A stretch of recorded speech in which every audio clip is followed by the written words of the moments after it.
మాట మాత్రం నేను ధ్యానాంశంగా తీసుకోవాలని ఆశపడుతున్నాను. ఆ మాట 10వ వచనంలో 2వ లైన్లో ఉండే మాట, నీ నోరు బాగుగా తెరువు, నేను దాన్ని నింపేదను. నీ నోరు బాగుగా తెరువు. బాగా తెరిస్తే వస్తుందన్న, నోరు బాగా తెరుస్తుంది, నోరు బాగా లేస్తుందా అంట. బాగా తెరిస్తే గట్టిగా స్వరం వస్తుంది కదా. ఇప్పుడు నోరు తెరిస్తే కదా గట్టి స్వరం వచ్చేది, గట్టిగా పాట పాడితేనే కదా, నోరు బాగా తెరిచి పాడితే స్వరం గట్టిగా వస్తుంది కదా. ఇప్పుడు దేవుడు చెప్పాడు ఈరోజు మనందరితోటి, నీ నోరు తెరవండి, నీ నోరు తెరువు, నేను సీట్ పెడతానంట. ఎందుకంటే ఏదైనా శుభకార్యం కానీ ఏదైనా గుడ్ చేసి చెప్తే నీ నోరు తెరువు అనేసి ఏదో ఒక సీట్ పెడతాం. ఎందుకంటే సంతోషం చెప్పడానికి. యేసయ్య ఈరోజు మనతో చెప్తున్నమాట, నీ నోరు తెరవండి అంటే మనం ఏం పెడుతున్నామంట, ఆయన సీట్ పెడతాడు. సంతోషకరమైన శుభకరమైన కార్యాలయం మన జీవితంలో జరిగిస్తాడు. అందుకనే నీ నోరు బాగుగా తెరువు. దేంతో నింపుతాడండి, ఇక్కడ చెప్తున్నాం కదా, నేను దాన్ని నింపేదాను. దేంతో నింపుతాడు? నేను నోరు తెరిచానరా. ఇప్పుడు దేవుడు నన్ను దేంతో నింపాడు? Very good. మీరు పాటలు పాడేవారు నోరు తెరిచారు, ఏం నింపాడు? చక్కగా పాటలు పాడే స్వరాన్ని ఇచ్చాడు. ప్రార్థన చేయడం నోరు తెరిస్తే ప్రార్థన వస్తుంది, పాట పాడడానికి నోరు తెరిస్తే పాటలు వస్తాయి, వాక్యం చెప్పాలని నోరు తెరిస్తే వాక్యం వస్తుంది, సాక్ష్యం చెప్పాలని నోరు తెరిస్తే సాక్ష్యం చెప్పగలుగుతాం. తెరవాలి మన నోరు. ఈ దినాన్ని ప్రభు మనతో చెప్తున్నమాట.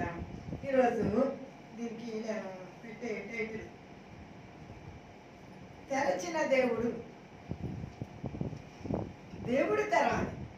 మనకు తెలిసినంత మాత్రం పరిశుద్ధాత్మ వచ్చేది, మనకు తెలిసినంత మాత్రం పాటలు వచ్చేవు, మనకు తెలిసినంత మాత్రాన్ని ప్రసంగాలు చేసేయడం కదండి. బాగా గట్టి కేకలేస్తారు కొంతమంది ప్రసంగాలు. కొంతమంది అంటారు కేకలే కానీ సరికేం లేదని అంటారు.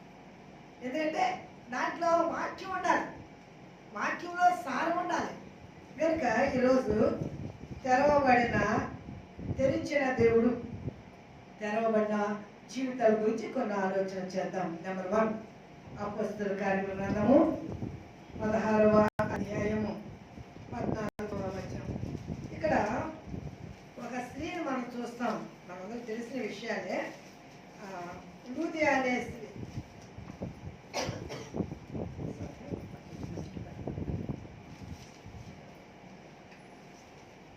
ఈ లూదియా అనే స్త్రీ మనకలాగానే దేవుని యొక్క వాక్యాన్ని వింటుంది.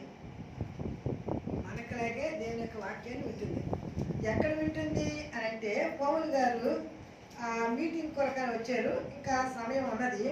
అందుకనే ఆ యొక్క నదీ తీరాన్న కూర్చుని వచ్చిన వారందరికీ దేవుని గురించిన మాటలు చెప్తూ ఉన్నాడు. చెప్తూ ఉన్నప్పుడు నేను 13వ వచనం చదువుతున్నాను చూడండి. 16, 13 కలిసి చెప్తే కొంచెం మీకు అర్థమవుతుంది. విశ్రాంతి దినము గవని దాటి నదీ తీరమున ప్రార్థన జరుగుననుకొని అక్కడికి వచ్చి కూర్చుండి కూడి వచ్చిన స్త్రీలతో మాట్లాడుచుంటిని. అప్పుడు లూదియాను దైవభక్తి గల యొక్క స్త్రీ వినుచుండెను. ఆమె ఉదారంగు పొడిని అమ్ముతూతైన పట్టణస్తురాలు. ప్రభు ఆమె హృదయమును తెరిచెను కనుక పౌలు చెప్పిన మాటలందు లక్ష్యమించెను. ప్రభు ఆమె హృదయమును తెరిచెను కనుక, అందుకే ఎందుకు ఏమని పెట్టారంటే తెరిచిన దేవుడు అంటే దేవుడు తెరవాలి.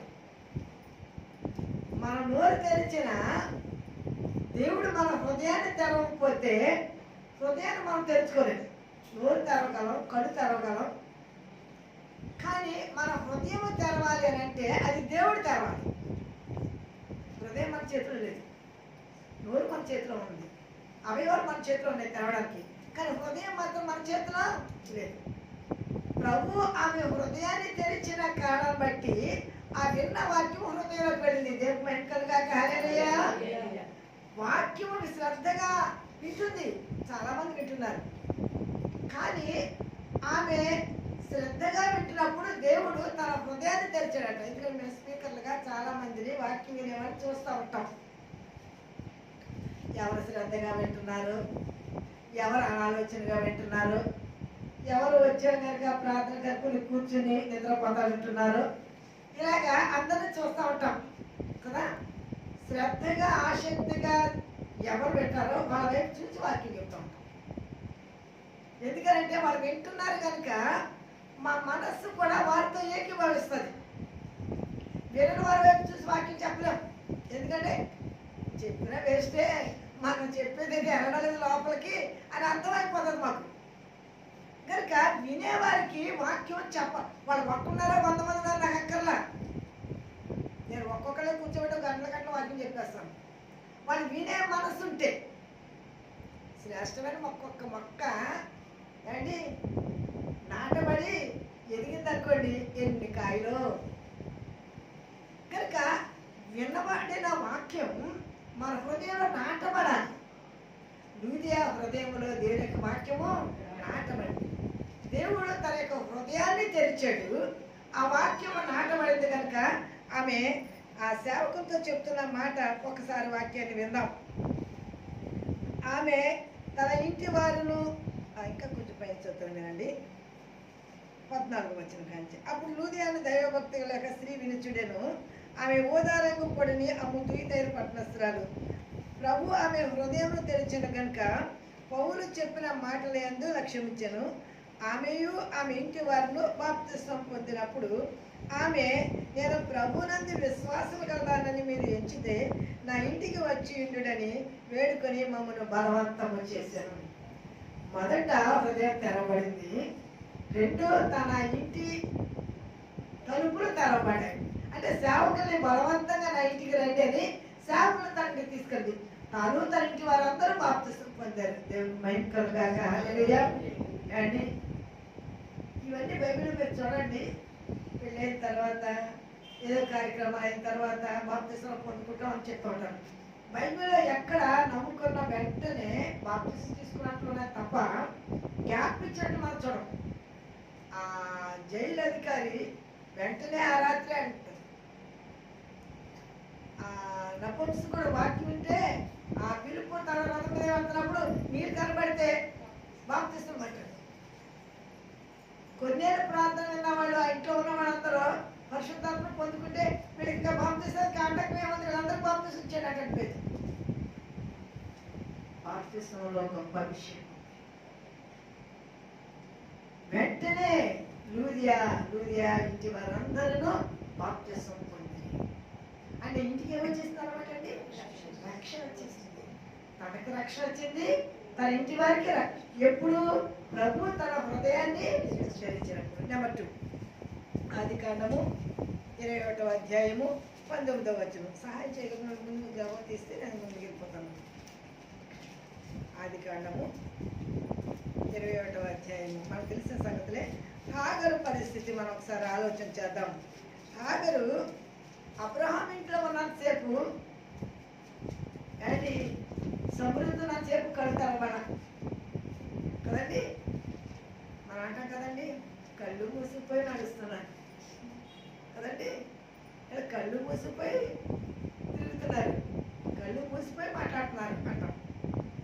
ఎందుకు కళ్ళు మూసిపోయి ఆఖరికి అని అంటే, నేనే ఇంటికి యజమానురాలిని, నాకు పుట్టే కొడుకున్నాడే, ఈ ఆస్తి అతడికి వీడే వారసుడు.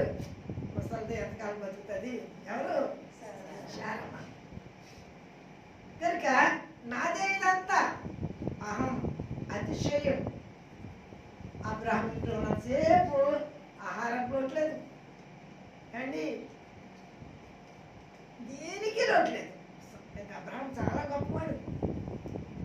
శారమ్మ ఎంత మంచిదంటే తన కంచం తన మంచం వచ్చేసింది. అతిశయంతో కళ్ళు మూసిపోయింది. దేవుడు ఆ స్థలాల నుంచి నెట్టివేశాడు. అబ్రహాము బాధపడతాడు. ఆ పిల్లడితోటి ఆ ఇంటి నుంచి బయట పంపించేది అనేసి శారా అన్నప్పుడు దేవుడు ఏమన్నాడంటే, శారా చెప్పినట్లుగా చేయి పంపించారు.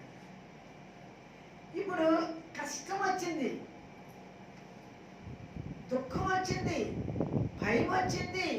ఎందుకంటే ఆ కుమారుడు చావు బ్రతుకుల మధ్య ఉన్నాడు. ఇప్పుడు ఏడుస్తుందండి, ఇప్పుడు కన్నీరు కారుస్తుందండి, ఇప్పుడు మొరపెడుతుందండి. జాలిగల దేవుడు మన దేవుడు. ఎప్పుడు మనం కన్నీరు కలుస్తామో, ఎప్పుడు మనం దుఃఖపడతామో అప్పుడు నేనున్నానని మనల్ని ఆదరించే దేవుడు. ఆ యొక్క దుఃఖాన్ని చూసి దేవుడు 17వ వచనం చదువుతున్నాను. దేవుడు ఆ చిన్నవాని మొరను వినెను. అప్పుడు దేవుని దూత ఆకాశం నుండి హాగరును పిలిచి, హాగరు, నీకేమి వచ్చినది? భయపడకుము. ఆ చిన్నవాడు ఉన్న చోట దేవుడు వాని స్వరం విని ఉన్నాడు. నీవు లేచి ఆ చిన్నవాడిని లేవనెత్తి నీ చేత పట్టుకొను, వాడిని గొప్ప జనముగా చేసేదని ఆమెతో అనెను. మరియు దేవుడు ఆమె కన్నులు తెరచినందున ఆమె నీళ్ళ ఓటను చూచి వెళ్ళి ఆ తిత్తుని నీళ్లతో నింపి చిన్నవానికి త్రాగనిచ్చాను. ఇప్పుడు ఏమైందండి? కన్నులు తెరవబడ్డాయి. ముయ్యబడిన కన్నులు తెరవబడి సమృద్ధి ఉన్నప్పుడు ఏమైందండి? ముయ్యబడ్డాయి. తీసివేయబడితే ఏమైందండి? అంటే మన కష్టం ఏమైందని అడగండి, శ్రమ పేదాయను. ఇప్పుడు వాగ్దానం, నీ కొడుకుని నేనేమి మరణంగా అప్పగించను. ఎందుకంటే రికమెండేషన్ అబ్రహం గారి చిన్నవాడిని బట్టి, ప్రభువా జ్ఞాపకం తెచ్చుకోవా అంటే పర్వాలేదు, నిన్ను బట్టి నేను ఆశీర్వదిస్తాను, నేను ఆశీర్వదిస్తాను. చెప్పిన దేవుడు గొప్పవాడు, చెప్పి గొప్ప జనముగా చేసేదను. ఇప్పుడు అరబిక్ కంట్రీస్లో ఉన్న వాళ్ళందరూ ఎవరి సంతానం అండి? ఇస్రాయేలీలందరూ మహమ్మద్ సంతానం, ఇష్మాయిల్ సంతానమే, హాగర్ సంతానమే. ఇప్పుడు ఆమె కన్నులు తెరవబడను. లూదియాకి ఏం తెరవబడిందండి? హృదయం తెరవబడింది. హాగర్కి ఏం తెరవబడిందండి? కన్నులు తెరవబడి. కన్నులు తెరవడంతో ఏం చూస్తుందండి? నీటి ఓటనండి. ఈ ఓట ఎవరండి? వేసే, నువ్విచ్చి నీళ్ళు త్రాగువాడు మళ్ళా తప్పికొను, నేనిచ్చి నీళ్ళు వాడికి ఎన్నడూ తప్పివాడు, నేను ఇచ్చే నీళ్ళు త్రాగితే. అమ్మ అనుకుంది ఆ సమరయ స్త్రీ, ఇంత దూరం రాకుండా ఆ నీళ్ళే నాకు ఇవ్వండి. ఆ ఓట జీవ జలపు ఓట, హృదయంలోంచి ఉడికే ఓట. ఆమె కొండను అక్కడ విడిచిపెట్టి ఊర్లోకి వెళ్ళి, నేను చేసినవన్నీ నాతో చెప్పాను మెస్సయ్య కాడ రండి, నేను మెస్సయ్యని కనుగొన్నాను, నేను మెస్సయ్యని చూశానని చెప్పి ఆ ఊరు వారందరూ తీసుకొచ్చింది. మొట్టమొదటి మిషనరీ అండి, మొట్టమొదటి స్పీకర్ అండి, మొట్టమొదటి ఉపదేశకురాలు, మొట్టమొదటి స్వార్థకురాలండి. ఎవరు? ఒక స్త్రీ. ఆడవాడు మాట్లాడుకోవడానికి నేను మళ్ళా చెప్తున్నాను. బైబిల్లో యేసుక్రీస్తు ప్రభు దగ్గరికి ఒక పట్టణంలో ప్రజలందరూ తీసుకొచ్చిందండి. ఒక పాపాత్ములైన స్త్రీ, ఒక గొప్ప ధనుకురాలు కాదు, గొప్ప పేరు ప్రతిష్టలు ఉన్నది కాదు, చదవాలి కాదు. కానీ పాపములు క్షమించబడిన తర్వాత ప్రభు రక్షకుడని నమ్మి ఆయన దగ్గరికి అనేక మందిని నడిపించిన గొప్ప సువార్తికురాలు. మన పేర్లు అక్కడ సమరయ స్త్రీ అన్నదంటే, సమరీయులు అంటేనే పాపులని ఒక అంచె యూదుల కథకి రక్షించిన దాని మీదకి రక్షించడం కొరకు మనిషి కుమారుడు భూమి మీదకి వచ్చారు కనుక ఆమె రక్షించడం కొరకు ఆ సుకారనే బావి దగ్గరికి వెళ్ళి ఆమె రక్షించారు. కనుక మన జీవితంలో మనము దేవుని యందు భయము కలుగుంటే, దేవుని యందు ఆశ కలుగుంటే, దేవుని మాటలు నమ్మితే ఆయన ఓటేస్తాడు. మనకి ఈ వాక్యంలో నేను చూస్తాము, ఇశ్రాయేలీయుల కొరకు ఒక ఓటను ఆయన తీసినట్లుగా, దావీదు కొరకు ఒక ఓటను తీసినట్లుగా, దావీదు కుటుంబం కొరకు ఒక ఓటను తీసినట్లుగా. ఈ ఓట గురించి అయితే మన సబ్జెక్ట్ వేరైపోతుంది. ఇప్పుడు ఓట కథ మనం చెప్పుకోలేదు కదా, అంటే జస్ట్ ఒక మాట. ఎవరి కోసం ఇక్కడ ఓట తీసాడండి? ఇష్మాయేలు కొరకు అండి కదండి. తెరవబడిన కన్నులు ఎవరికండి? హాగర్కి. ఓట ఎవరి కోసం అండి? ఇప్పుడు ఆ నీళ్ళు పట్టుకుని వెళ్ళి ఆ పిల్లవాడిని పట్టించు. ఆ పిల్లవాడి ఏడుపు దేవుడు విన్నాడు, ఆ పిల్లవాడి మన దేవుడు విన్నాడు. కనుక కన్నులు తెరవబడాయి. తన కుమారుని ఆయుష్తో చూసింది, దేవుని మహిమపరిచింది. నెంబర్ 3 అపొస్తలుల కార్యముల గ్రంథము 7వ అధ్యాయము 56వ వచనం. ఇక్కడ స్తెఫను గురించి మనం ఆలోచన చేస్తే, స్తెఫను చాలా భక్తి గలవాడండి. ఎంత భక్తి గలవాడు అని అంటే, దేవుని కోసం మొట్టమొదట హతసాక్షి, దేవుని కోసం మొట్టమొదటిగా హతసాక్షి అయిపోయిన గొప్ప భక్తుడు. ఇక్కడ 55 నుంచి చెప్తున్నాను చూడండి. అయితే అతడు పరిశుద్ధాత్మతో నిండుకున్నవాడై ఆకాశం వైపు తేరిచూచి దేవుని మహిమను యేసు దేవుని కుడిపార్శ్వమందు నిలిచియుండుటను చూచి, ఇక్కడ యేసు దేవుని కుడిపార్శ్వమందు నిలిచి ఉండుట చూచి అంటాం. ఇంకో చోట ఆయన దేవుని కుడిపార్శ్వమున కూర్చుండేను అనే మాట చూస్తాం. కూర్చోడానికి నిలబడడానికి కారణం ఏంటి? కూర్చోటం వచ్చినండి అంటే స్థిమితం కదా. కూర్చోటం అంటే ఏంటండి? స్థిమితంగా మంచి మాట మాట్లాడుకోవడానికి సంతోషంగా కూర్చోవడం. నిలబడడం అంటే ఏంటండి? నిలబడడం అంటే ఒక ఏదైనా విషయాన్ని ఎదుర్కోవడానికి సిద్ధపడ్డాడు. యేసుక్రీస్తు ప్రభువారు ఎందుకు నిలబడారని అంటే స్తెఫను ప్రాణం వస్తుంది పైకి, స్తెఫను చంపేస్తున్నారు. అందుకనే ప్రభు అంట రక్షించబడ్డ వాళ్ళు చనిపోతే వారి భక్తి విశ్వాసాన్ని బట్టి దూతలు పంపుతారు. పెద్ద దూతలు ఉన్నారు, చిన్న దూతలు ఉన్నారు. కానీ ఆయన కోసం అంట ప్రాణం పెడతారంట. ఆయన ప్రేమించే వరకు కంట ఆయనే వస్తాడు. దేవుని కాక మనం వెళ్ళేటప్పుడు ఆయన వస్తే సంతోషము కదండి. అప్పుడు మనం నిద్ర పేసిన మన ముఖాలు కలకలగా అంటారు కదండి. నిద్రపోతున్నట్టే ఉంది కదండి, అసలు ఏమి ఆ రూపం పోలేదండి అంటుంటాం. దయచేసి చాలా మందిని చూసినప్పుడు చాలా మందిని నేను చూస్తూ ఉంటాను. అలాంటి సంతోషం వాళ్ళు వెళ్ళిపోయేటప్పుడు వాళ్ళ ముఖంలో ఉన్న కారణం ఏంటంటే వాళ్ళని ఎదుర్కోవడానికి ప్రభు వస్తారు. సైతాన్ని వస్తే భయపడుకుని తీసుకుపోతారు. అందుకని వాళ్ళ ముఖాలు వికారంగా ఉంటాయి. ఇక్కడ స్తెఫను రావడానికి సిద్ధంగా ఉన్నాడు. ప్రభువు స్తెఫన్ని ఆహ్వానించడానికి ఆయన నిలబడారు. కుడి పార్శ్వము కూర్చుండుట చూచి తిని ఆకాశము తెరవబడుటయు. నేనేం చూశాడండి? ఆకాశము తెరవబడుటయు మనిషి కుమారుడు దేవుని కుడి పార్శ్వమందు నిలిచుంటయు చూస్తున్నానని చెప్పాను. అప్పుడు వారు పెద్ద కేకలు వేసి చెవులు మూసుకొని ఏకముగా అతని మీద పడిది. పట్నపు వెలుపలికి అతన్ని వెళ్ళగొట్టి రాళ్ళని చంపిరి. సాక్షులు సౌలను ఒక యవనుడు పాదముల వద్ద తమ వస్త్రములు పెట్టిరి. ప్రభువును గూర్చి మొరపెట్టుచు, యేసు ప్రభువా నా ఆత్మను చేర్చుకొనమని స్తెఫను పలుకుచుండగా వారు అతన్ని రాళ్ళతో కొట్టిరి. అతడు మోకాళ్ళుని, ప్రభువా వారి మీద ఈ పాపం మోపకుమని చెప్పి గొప్ప శబ్దముతో ఈ మాట పలికి నిద్రించాను. స్తెఫను ప్రభు దగ్గర వస్తున్నారని స్తెఫను ఆత్మను తీసుకెళ్ళడానికి ప్రభు దిగొచ్చాడు. ఆకాశం తెరవబడి ఏం చూశాడు? ఆయన తండ్రిని చూశాడు, యేసు ప్రభు చూసి కుమారుని చూశాడు. ఎప్పుడు? మరణ సమయం, శ్రమలో, బాధలో, కష్టంలో ప్రభు యొక్క ప్రత్యక్షతను చూచాడు.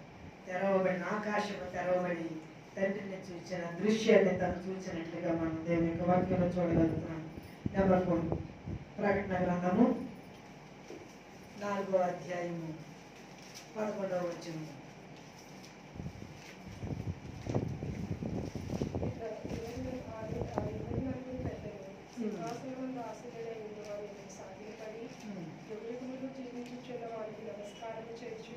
ప్రభువా మా దేవా, నీవు సమస్తమును సృష్టించినవి నీ చిత్తమును బట్టి ఇవి ఉండేను, వాటిని బట్టి సృష్టి. అదే చెప్తానే. ప్రకటన గ్రంథము 4వ అధ్యాయము 11వ వచనం. ఆ 24 పెద్దలు సింహాసనం దాసులై ఉండగా వారిని ఎదుట సాగిలపడి యుగ యుగములో జీవించుతున్న వారికి నమస్కారం చేయొచ్చు. ప్రభువా మా దేవా, నేను సమస్తం ఎప్పుడు చూస్తున్నాడండి ఈయనండి, ఈయన ఎప్పుడు చూస్తున్నాడండి? ఈయన కన్నులు కూడా తెరవబడిన తర్వాత ఇప్పుడు దీనికంటే ఇంకా బాగా అర్థమయ్యేది చెప్తాను నేను. యోహాను సువార్త యోహాను రాసిన ప్రకటన గ్రంథం 1వ అధ్యాయము 13వ వచనం చెప్తున్నాను. 7 సువర్ణ దీపస్తంభములను, ఆ దీపస్తంభం మధ్య మనుష్య కుమారుని పోలిన యొక్కని చూచి తిని తను పద్మాస ద్వీపములో పరవాసిగా ఉన్నప్పుడు ప్రభు దినమందు నేను పరవశుడినై ఉండగా అనే మాట ఇక్కడ మనం చూడండి 9వ వచనం చూడండి. పద్మాస్త్రి అంటే కిందకు వచ్చేస్తున్నాము. 10వ వచనంకి వచ్చేద్దాం.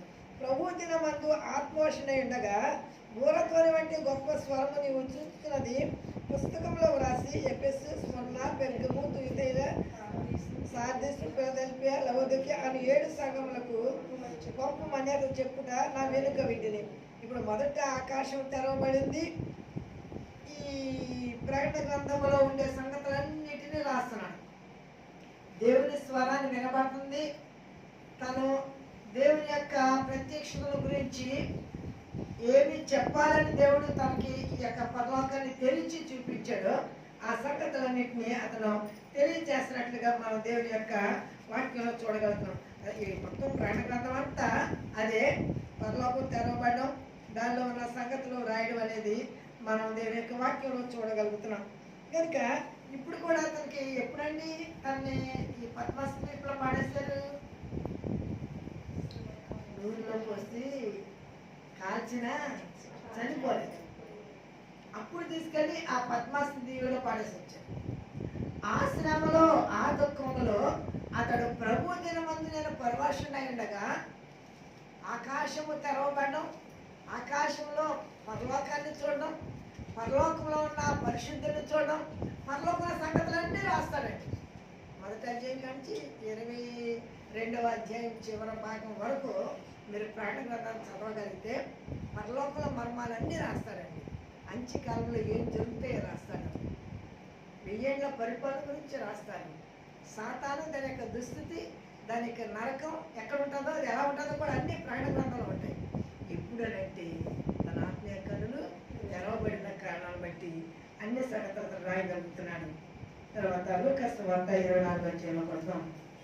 ఇక్కడ ఎమ్మాయి మార్గంలో ప్రయాణం చేస్తున్న శిష్యుల గురించి మనం చాలా పర్యాయాలు తర్వాత ఈ వాక్యాన్ని చెప్పుకుంటూ ఉంటాం. మరి ఎవరి గురించి మాట్లాడుకుంటూ వెళ్తున్నారు? ఇదండి మనం నేర్చుకోవాల్సిన విషయం ఏంటంటే మన మాటలో లోకం గురించి మాట్లాడుకున్నాం అనుకోండి, ఎవరు వస్తారండి? సైతం వస్తారు. ప్రభుని గురించి మాట్లాడుకుంటే అండి ప్రభు వస్తారు. మనం మంచి మాట్లాడుకుంటే మంచి విషయాలు మనకు అర్థమవుతాయి, మంచి విషయాలు మనకు తెలుస్తాయి. మనం చెడు గురించి మాట్లాడుకున్నాం అనుకోండి, ఆ చెడే పోగవుతూ ఉంటారు. ఇక్కడ వీళ్ళు యేసు యొక్క శిలువ శ్రమ, మరణ, పునరుద్ధానం గురించి మాట్లాడుతున్నారు. యేసు ప్రభు వచ్చి ఆయన ప్రవక్తగా ఏమేమి చేశారో విషయాలు మాట్లాడుతున్నారు. ఆయన ఎలా శ్రమ పడ్డారో మాట్లాడుతున్నారు. ఆయన ఎలా సిలువేశారో మాట్లాడుతున్నారు. ఆయన ఎలా చనిపోయారో మాట్లాడుతున్నారు. ఆయన ఎలా లేచారని స్త్రీలు చెప్తున్నారో అంటే శిలువ, శ్రమ, మరణ, పునరుద్ధానం మొత్తం అంతా మాట్లాడుకున్నారు. యేసు ప్రభు ఇంత తెలిసిన వాళ్ళ దగ్గర రావడం ఎందుకు? ఈయన ఎక్కడన్నీ తెలుసు కదండి, మొత్తం అంతా తెలుసు. ఎందుకంటే వీళ్ళ 70 మంది శిష్యుల్లో ఉన్న శిష్యులు ఇద్దరు. యేసు ప్రభు 70 మందిని పంపించినప్పుడు ఇద్దరిద్దరు పంపించారు. ఎందుకు పంపించారు? దెయ్యాన్ని అనుకోండి, రోగులు స్వస్థపరచండి, అద్భుతాలు జరిగించండి, సువార్త ప్రకటించండి. ఆ వెళ్ళిన ఇద్దరు ఈ ఇద్దరు కూడా ఉన్నారు. అందుకని వీళ్ళకి ప్రభుని గురించి చాలా తెలుసు. ఆయన్ని ఎలా సిలివేశారో వాటి గురించి గుర్తించుకుంటే దుఃఖం వచ్చారు. ఆ శ్రమ బాధ అన్ని ఆ గుంపులో ఉండి విన్నారు, చూశారు. ఇక ఎవరు ఊరికి వాళ్ళు వెళ్ళిపోతున్నారు. అలాగే వాళ్ళ ఊరి అమ్మాయి అనే గ్రామం వెళ్ళిపోతూ ఉండగా ప్రభు వారి మధ్యకి రావడం కారణం ఏంటి? దినాన్ని మనం ఆలోచించేద్దాం. వాళ్ళకి కొంతవరకే తెలుసు. ఏంటి కొంతవరకే తెలుసు? లేఖనాల్లో యేసుని గురించి ప్రవక్తలు ఎవరెవరు ఏమేమి రాశారో అన్న సంగతి వాళ్ళకి తెలియదు. అందుకని యేసుప్రభు వాళ్ళ మధ్యకి వచ్చి మీరు ఏం మాట్లాడుకున్నారని అడిగి లేఖనాల్లో తన గురించి ఎవరెవరు ఏమేమి రాశారో ఆ విషయాలన్నీ వాళ్ళ ఊరు వచ్చే వరకు చెప్తానే ఉన్నారు. వీళ్ళంటారు, ఆయన మనతో మాట్లాడుతున్నప్పుడు మన హృదయాలు మనలో మండలేదా? ఈ మాటలన్నింటిని మనం అంటే చదువుకుంటే మనకు సమయం అవుతుంది. నేను క్లుప్తంగానే ఈ వాక్యం వచ్చి ఆ ముగింపులోకి రావాలని ఆశపడుతున్నాను. చదువుదాం. ఈ లూకాసు వార్త 24వ అధ్యాయము 31వ వచనం కానించి చూద్దాం. ఆయన వారితో కూడా భోజనంకు కూర్చున్నప్పుడు ఒక రొట్టెను పట్టుకొని స్తోత్రం చేసి దాన్ని విరిచి వారికి పంచి పెట్టగా వారి కన్నులు తెరవబడి ఆయనను గుర్తుపట్టిరి. అందుకే ఆయన వారికి అదృశ్యుడాయను. ఈ వీడు యేసుక్రీస్తు ప్రభువుని బలవంతంగా వారి ఇంటిలోకి పిలిచారు, ఆహ్వానించారు. బలవంతంగా అయినా సరే దేవుని సరికి తీసుకునేవాళ్ళు. వాళ్ళ ఇష్టం లేకుండా వచ్చినా సరే ఏదో ఒక్క మాట వారి హృదయాన్ని తాకితే వారు మారిపోతారు. దేవుని మైకలుగా తాకాలి. తాకాలంటే వినాలి. వినటం వలన విశ్వాసము కనుక వినే అవకాశము మనం వారు కల్పించాలి. ఎందుకంటే ఇంత శ్రమపడి స్వార్థ ప్రకటించడానికి ఇన్ని ప్రయాసలు, ఇన్ని తిట్లు, ఇన్ని బాధలు, ఇన్ని సేవకులు పడతారండి. ఎందుకంటే ఎలాగో అలాగూ దేవుని యొక్క మాట వాళ్ళకి చెప్పాలి. రేపు ఏమంటారు తెలిసిన తిప్పుతున్నాని ఈ ప్రక్కన ఉన్న ఈవిడండి మాకు ప్రభు గురించి చెప్పలేదండి, ప్రక్కన ఈవిడండి మీ గురించి మాకు చెప్పలేదండి. చెప్పుంటే మేము మారుపడుతున్నాం, చెప్పుంటే మేము యేసు ప్రభు నమ్ముకుందాం అని రేపొద్దున నేరం వేస్తారని మన మీద. అమ్మా నువ్వు రక్షించబడ్డావు కదా, నువ్వు అనుభవించావు కదా నా ప్రేమని, నువ్వెందుకు చెప్పలేదు అని ప్రభుత్వం అంటారు. మనం చెప్పేవనుకో, మనం చెప్పిన వెనుక సాక్షి చెప్తారు, మనం చెప్పే ఇది వచ్చేసి డయాగ్నోస్ సాక్షి చెప్తారు. చెప్పలేదని ఆమె చెట్టి డేట్స్తో సహా వచ్చాను. ఇప్పుడు వచ్చాను కదండి, అదే తెలివంతాను. రేపు పొద్దున్న అన్నీ వచ్చేది ఏ తారీఖు నేను ఏ ప్రసంగం చేశాను వచ్చి సాక్షి చెప్తాను. నేను వినలేదంటే విన్నాను కానీ నిద్రపోయానంటే వినాను కానీ మర్చిపోయానని చెప్పాను. వినాను కానీ విడిచిపెట్టేదని చెప్తే నేరం నీదే కనుక నేనేం చేయలేనమాట. విన్న వాక్యం ఏం చేయాలంటండి, హృదయంలో ఉంచుకోవాలంట. హృదయంలో ఉన్న వాక్యము ఏమవుతుందంటే ఏదో రోజునే వాంఛనకు పడితే ఏమొస్తుందండి, మొలక వస్తుంది, అది మొక్క అవుతుంది, అది చెట్టే వృక్షమై కాయ కాస్తుంది. అసలు వ్యక్తం ఉండాలి దీంట్లో. కనుక ఇక్కడ మీరు విన్నారు, యేసు ప్రభు గురించి మాట్లాడుకుంటున్నారు. యేసు ప్రభు ఇప్పుడు వారిని బలవంతంగా వారు తీసుకువెళ్ళిన తర్వాత బలవంతం మాట చెప్పాను. ఒక రొట్టె ఇచ్చాడు. రొట్టె ఇచ్చి ఇది ప్రార్థన చేసిన తర్వాత విరిచి ఇవ్వడానికి అందరికీ అలవాటే. భోజనం మనం ప్రార్థించి తింటాం కదా, విరిచి వారికి ఇచ్చాట. పుచ్చుకున్న వెంటనే ఆయనతో ఉన్న సేపుగా కళ్ళు తెరవలేదు. ఇది పాయింట్, దీంట్లో మనం నేర్చుకోవాల్సింది. యేసు ప్రభు కూడా ఉన్నారు, చాలా దూరం వచ్చారు. కానీ అప్పుడు యేసు ప్రభు నాకు గుర్తుపట్ల. ఆయన కూడా మనలో పాఠశాల అనుకున్నాడు. కానీ ఎప్పుడు కళ్ళు తెరవబడ్డాయి? ఆ రొట్టె దేని సాదృశ్యం? వాక్యానికి సాదృశ్యం. ఆహారం, జీవాహారం. ఎప్పుడు వాక్యాన్ని నీవు వింటావో, వాక్యాన్ని ఎప్పుడు చదువుతావో ఆ వాక్యము నీ హృదయాన్ని తెరుస్తుంది, నీ ఆత్మను తెరుస్తుంది. హృదయం వినే కదండి మన కన్నులు తెరవబడతాయి, ఆత్మీయ కన్నులు తెరవబడతాయి. దేవుని వాడు ఆ కన్ను ఈ కన్నుతో చూసారాడు కదండి. యేసు ప్రభు లేచిన తర్వాత చాలా మంది ప్రత్యక్షమయ్యారు. వారిలో మగ్దలేనే మరియ తర్వాత శిష్యులకి, ఈ అమ్మాయి గ్రామస్తులకి, ఇలా చాలా మంది ప్రభు ప్రత్యక్షమయ్యారు, కనబడ్డారు లేచిన తర్వాత శరీరంతో. ఇలాంటి గొప్ప దర్శనాన్ని వాడు చూడడానికి కారణం ఏంటంటే ప్రభుని గురించిన మాటలు వారి నోట ఉన్నాయి కనుక, వారి హృదయంలో ప్రభుని గురించిన ఆశ ఉన్నది కనుక దేవుడు వారితో సహవాసం చేసి మరి తెలియని విషయాలు అనేకమైనవి ఆయన చెప్పినట్లుగా మన యొక్క వాక్య లేఖనంలో చూడగలుగుతున్నాం. ఎందుకంటే చాలా వీరికి తెలుసు కానీ ఏం తెలియలేదు. 19వ వచనం చెప్తాం చూడండి. ఆయన యేసును గురించిన సంగతులు ఆయన అవి ఏమని వారిని అడిగినప్పుడు వారు నజరేయుడైన యేసును గురించిన సంగతులే, ఆయన దేవుని ఎదుటను ప్రజలందరి ఎదుటను క్రియలోను వాక్యంలోను శక్తిగల ప్రవక్త ఉండేను. మన ప్రధాన యాజకులు ఇది చెప్తాను ఇవన్నీ ఆయనకి వీళ్ళకి యేసుప్రభు చెప్తున్నారు. అప్పుడు యేసుప్రభు వీరికి ఇశ్రాయేలు విమోచింపబడేవాడు ఈయన అని మేము నిరీక్షించి ఇంటిమి. ఇది కాక ఈ సంగతులు జరిగినేటికి 3 దినములు అయితే మాలో కొందరు అంటే నేను మరణ పునరుద్ధానం గురించి అన్నమాట చెప్పడానికి చెప్తున్నాను అనమాట. మొత్తం అంతా ఎవరు చెప్తున్నారు?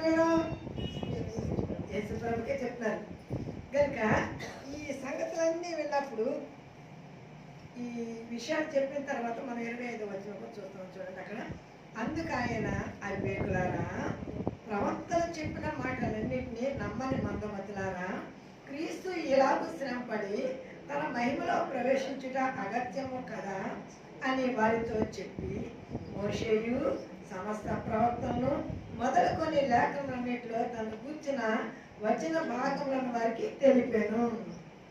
ఏం చెప్పారండి? లేఖనాల్లో మోషే తన గురించి ఏమి రాశారు, ప్రవక్తలు ఏమి రాశారు, ఈ సంగతులన్నింటినీ వారికి తెలిపాను. అంటే వారికి తెలియని సంగతులు సహవాసంలో, ప్రార్థనలో, దేవుడితో మనం ఉంటే మనకి తెలియని సంగతులు, అనేకమైన సంగతులు ఆయన మనకి తెలియజేస్తాను. నెక్స్ట్ 21వ కీర్తన కోసం మన పాటలు వస్తామండి.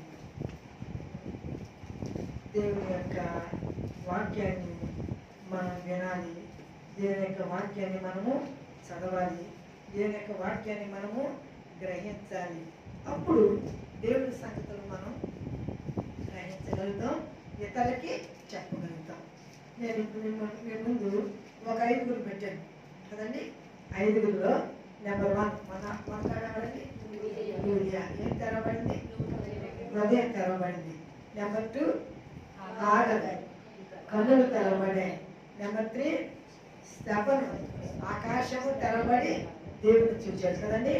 నెంబర్ 4 యోహాను, పరలోకం తెరవబడి పరలోక సంగతులన్నీ రాశాడు.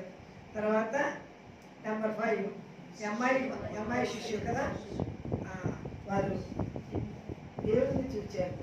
శరీరధారిగా ఉన్న క్రీస్తు తిరిగి లేచిన తర్వాత చూచారు, ఆయనకు ఆతిథ్యం ఇచ్చారు, పునరుత్థానైన క్రీస్తుని చూచారు. నేను అనుకుంటాను యేసుప్రభు యొక్క గాయాలు కానీ లేకపోతే అంటే ఎలా చూసారు అప్పటి వరకు ఒక బాటసారిగా కనబడదు. పునరుత్థానైన క్రీస్తుగా కనబడేది వాళ్ళకి, ఒక బాటసారిగా కనబడాడు. కానీ ఎప్పుడు యేసుప్రభు అప్పుడే గుర్తుపట్టలేదు, అప్పుడే నడిచారు కదా. కానీ అప్పుడే గుర్తుపట్టకపోవడం కారణం ఏంటి? పునరుత్థానైన క్రీస్తుగా కనబడాల, ఒక బాటసారిగానే కనబడదు.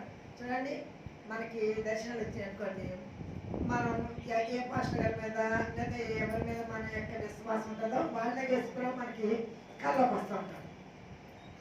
అప్పుడు ఆ అమ్మగారు కనబడారు, తల్లిగారు కనబడారు అని అంటే ప్రభు వచ్చారని మేము అనుకున్నాం అంటే అది చెప్తానంటే సహజం. అంటే మన విశ్వాసం బట్టి ప్రభువే కనబడతారు. ఎప్పుడనంటే మన శ్రమల్లో మహాశ్రమ, నా జీవితంలో మహాశ్రమ, నా ప్రాణం వెళ్ళిపోతుంది. చాలాసార్లు చెప్పాను, అయినా మళ్ళా ఒకసారి జ్ఞాపకం చేస్తున్నాను. శ్రమలో ప్రత్యక్షత గురించి చెప్పినప్పుడు ఇలా వెళ్ళిపోతుంది. నేను చూస్తున్నాను, అక్కడే బెంచ్ మీద నా బాడీ ఉంది. అప్పుడు ఇక అయిపోయింది నా టైం. నా పిల్లలు షాల్ నుంచి చూస్తున్నాడు అమ్మ అంట. ఇంకా నా టైం అయిపోయింది అని అనుకుంటే అప్పుడు నా బైబిల్ తెరవబడింది. బైబిల్ మీద టార్చ్ లైట్ పైనుంచి ఆకాశం వచ్చి నా బైబిల్ మీద టార్చ్ లైట్ పడుతుంది. అది ఓవెల్ షేప్, కోడిగుడ్డు ఆకారంలో ఉంది. దానిలో ప్రభు నడుస్తున్నా కనబడాలి. నేను భయంకరంగా నడుస్తూ కనబడే కదా మాట్లాడుతున్నాను. భయపడకము, నిబ్బరము కలిగి ధైర్యముగా ఉండు, నేను నీకు తోడైనాను. నా ప్రభు మాట్లాడిన తర్వాత, కనబడిన తర్వాత నా ప్రాణం మరణానికి వచ్చింది. భయంకరంగా ఎప్పుడంటే శ్రమలు కనుక ఇప్పుడు మన శ్రమ ఏం చేస్తున్నాం అన్నమాట అండి. అదండి శ్రమలో దేవుని యొక్క ప్రత్యక్షత మనం తెచ్చి దేవుళ్ళు ఆత్మీయంగా మనము ఉన్నతమైన స్థితిలోకి ఎదగలుగుతాం. కనుక శ్రమకు భయపడేవారుగా కాక ఈ శ్రమ వచ్చిందంటే నాకు ఒక దేవుడి మీదే చేస్తున్నాను అని నమ్మి ప్రభుత్వం సాగిపోవడానికి దేవుడు తన కృపా సహాయం మనకు అందరికీ అనుగ్రహించను కాక. పరిశుభ్రమైన మా దేవ, ప్రేమ మా తండ్రి, మీ ఘనమైన నామమునకు వందనాలు, స్తోత్రములు స్తోత్రములు స్తోత్రములు. మహాభక్తులందరూ వారి శ్రమంలోని ప్రత్యక్షతను చూచి బైబిల్లో అనేకమైన సాదృశ్యాలు మా కొరకు వ్రాయించి ఉంచిన ప్రభా వారి అనుభవాల్లో మీ ప్రత్యక్షతను ఎంత గొప్పవో మోషే అనుభవం, యోసేపు యొక్క అనుభవం, ప్రభా అబ్రహాం యొక్క అనుభవం, భక్తుల యొక్క అనుభవాలుగా జ్ఞాపకం చేసుకుంటే అయ్యా ఏదో భక్తుడైన అబ్రహాం తన కుమారుని భరిస్తున్నప్పుడే బాధ అది ఏ తండ్రికి ఉండదు, ఏ తండ్రికి ఆటి బాధ పరీక్ష. కానీ ఆటి పరీక్ష సైతం అబ్రహాం తన కుమారునికి ఇచ్చేయడం కంటే బ్రాహ్మ చిన్నవాడించి మీ కొరకు నేనే ప్రాణం పెడతానని పుట్టేడు గర్భంలో దిగి వచ్చిన ప్రభా ఇస్సాకు మార్గాన్ని బరైపోయి దేవా ఇప్పటికి నీ ఇష్టాయని జనాంగం పక్షంగా ఉన్న దేవుడు గొప్పవాడు పంచుకుంటు దేవా నీకు వందనాలు స్తోత్రం. శ్రమలో ప్రభా మీరు మాకు ఇచ్చే గొప్ప ఆదరణ, శ్రమలో మమ్మల్ని మీరు ధైర్యపరిచి మీ బిడ్డలుగా మమ్మల్ని స్థిరపరిచే మీ గొప్ప ప్రేమ ఇది నాలుగా జ్ఞాపకం తెచ్చుకున్నాం ప్రభు. దేవా మా శ్రమలో కూడా మీరు మాకు తోడై ఉన్నారంటే మా హృదయాలను తెరిచి ప్రభా తెరబడిన కన్నులతో మిమ్మల్ని చూచి మీ కొరకు సాక్షులుగా సాగుటకు సహాయం చేయండి. ఇదిగో శ్రమలు అనేక మంది ఉన్నారు ప్రభు, ఆహారం లేక ప్రభా వస్త్రాలు లేక దేవా ఎంతో మంది బిడ్డలు శ్రమలో ఉన్నారు. ఇవాళను బట్టి వారిని మీరు ఆదరించి ధైర్యపరిచి నీ నమ్మిన ప్రతి బిడ్డ నీ కృపాకార్యం జరిగించి ప్రభా ఎంతమంది అయ్యా నీ వైపు చూస్తున్నారు వారందరికీ మీ సహాయాన్ని అనుగ్రహించండి ప్రభు, సహాయాన్ని ధరించి కూడిన బిడ్డలను దీవించండి. ఈ వర్తమానం ఉంటున్న బిడ్డలను ఆశీర్వదించి ఆదరించి మీరే మహిమ ఘనత ప్రభావములు పొందడం యేసయ్య పరిశుద్ధ నామమున మిక్కిలి ఎంతో బ్రతిమలాడి వేడుకొంచున్నాను తండ్రి. ఆమేన్.